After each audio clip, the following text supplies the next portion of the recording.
The Supreme Court just told the President of the United States that his tariffs are illegal, 6-3, and now the government owes American businesses over $130 billion in refunds. Let that satisfying number sink in for a second, but that is only one piece of today's puzzle. We also need to talk about how China quietly became the gatekeeper of the world's most important oil route, why a criminal trial in a foreign country might be the real reason American soldiers are heading to war, and a Pentagon plan so audacious it sounds like something out of a movie. Plus, the housing market just broke a record that should terrify every single one of you. Stay until the end, because what the Pentagon is planning right now, that is the part you absolutely cannot miss. If this kind of honest, independent analysis matters to you, hit that like button and subscribe. We spend hours digging through sources, cross-checking facts, filtering out the noise so you get the real picture. If you want to help us keep doing this, consider sponsoring the channel or using super thanks. It genuinely makes a difference. Now, back to that Supreme Court ruling. This was not some minor procedural hiccup. The court ruled that the president cannot use the International Emergency Economic Powers Act to slap tariffs on foreign goods without congressional approval. Think about what that means. The entire framework that justified the latest round of trade barriers, gone, wiped out in a single decision. A federal judge has already ordered the government to begin refunding more than $130 billion in overpayments to American companies. $130 billion, that is not a rounding error, that is a structural earthquake in trade policy. And you know what happened next? The administration pivoted, immediately launched 2 new investigations under Section 301 of the Trade Act, targeting 60 countries. 60. Meanwhile, 19 Democratic governors sent a letter to Congress demanding a block on any new tariffs, because prices on groceries and gas are already squeezing families ahead of the midterms. You see where this is going, right? The tariffs were already the largest tax increase as a share of the economy since the early 90s, roughly $1,500 per household this year alone, and now the legal ground underneath them just crumbled. The business community is scrambling to figure out what comes next, and frankly, so is the White House. But here is where the global picture gets truly fascinating. While the world watches the conflict in the Middle East, something historic is happening in the Strait of Hormuz, and almost nobody is talking about it. China has quietly struck a bilateral deal with Tehran. Chinese tankers now pass freely through the strait while everyone else waits. Some tankers are literally switching their identification to Chinese flags just to get through. There are reportedly 3,000 vessels backed up outside the strait. Let me explain why this matters for every single one of you. For 80 years, the United States Navy guaranteed free passage through the world's most critical waterway. That was the foundation of the global oil market. And now access is determined not by American military power, but by who has the right commercial relationship with Beijing. Honestly, that is a sentence I never thought I would say. 90% of Iran's oil exports go to China. 95% of all Chinese oil imports pass through Hormuz. The math is obvious. China did not fire a single shot, and yet it just became the most important player in the global energy game. And here is the kicker. Europe refused to participate in the American naval mission to secure the strait.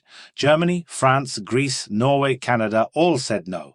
Washington is standing alone, and Beijing is filling the vacuum. Now, you might think the conflict with Iran is driven purely by national security calculations, strategic objectives, nuclear threats, regional stability, and here's the part most people miss entirely. There is a criminal trial happening in a certain country that might explain the timing of this entire war better than any Pentagon briefing. The leader who pushed hardest for military escalation faces 3 separate criminal cases, including bribery and fraud. The first major escalation last summer started on the exact day this leader was called to testify. The current wave of strikes began the day court hearings were set to resume. Twice, Washington privately asked for the criminal case to be dropped. Twice, it was refused.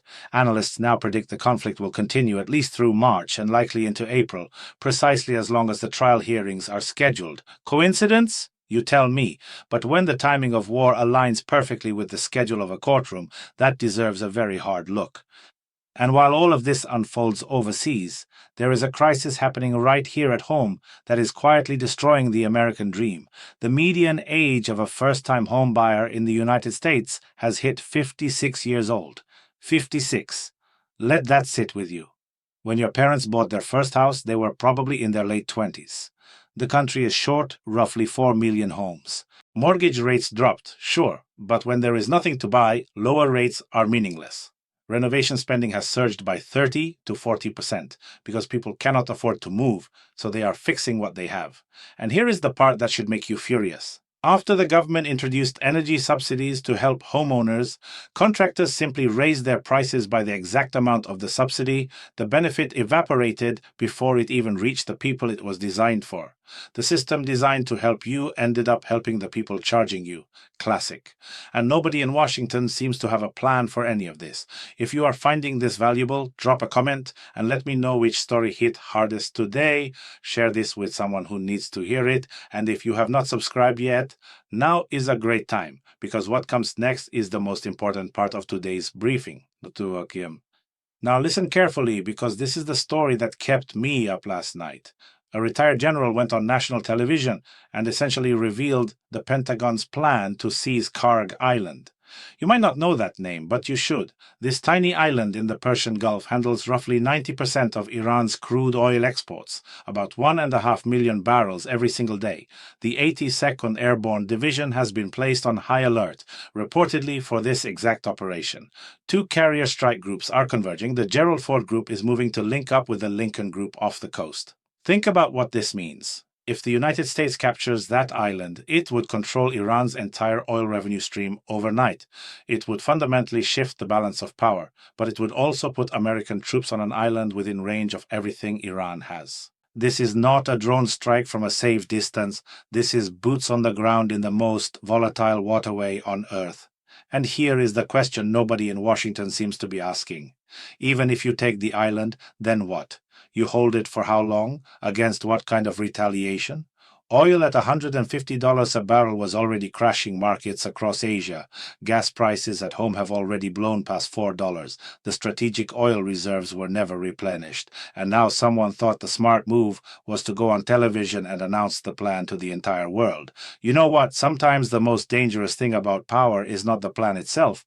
It is the people making it. And right now, those people seem to be making decisions that could reshape the entire global order for decades to come. Every comment, every share tells the algorithm that this kind of reporting matters. It is not just engagement. It is how independent voices survive in a sea of corporate media. If you believe in what we are doing here, support us. Hit subscribe. Leave a super thanks if you can, or just tell a friend. We do not answer to advertisers or political parties. We answer to you. And that is something worth protecting. Thank you for watching. Thank you for thinking. And I will see you in the next one.